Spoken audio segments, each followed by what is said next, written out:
Voilà, nous allons maintenant nous attaquer au menu paramètres raccourcis. Alors vous pouvez affecter des raccourcis clavier à peu près tout ce que vous voulez, et particulièrement ici aux scènes et aux sources. Donc forcément on voit la scène 1 ici, et on a les sources de la scène 1 dedans, et puis on a la capture de l'audio entrant, qui est une source, c'est le micro, etc., etc. Et donc vous pouvez simplement, si vous voulez afficher l'image 2, donc image 2 c'est celle-ci, donc si on veut afficher ou cacher, on peut cliquer sur l'œil. Pour info, le petit cadenas à côté, c'est pour éviter qu'on puisse déplacer sans faire attention.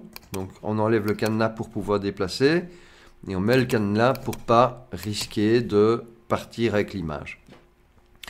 Donc si je veux cacher ou afficher cette image, je peux aller dans des raccourcis. Voilà, et afficher image 2, je peux créer un raccourci CTRL-I pour image 2, CTRL-I. Je peux mettre un autre raccourci évidemment pour cette image. Et donc vous pouvez faire ça pour ce que vous voulez. Par exemple, pour passer à la scène 1, je vais faire CTRL-1. À la scène 2, CTRL-2. Bon, j'ai pas fait Shift, mais voilà. Et donc si je fais OK et que je fais CTRL-I, ça apparaît, ça disparaît. CTRL-1, CTRL-2, CTRL-1, CTRL-2.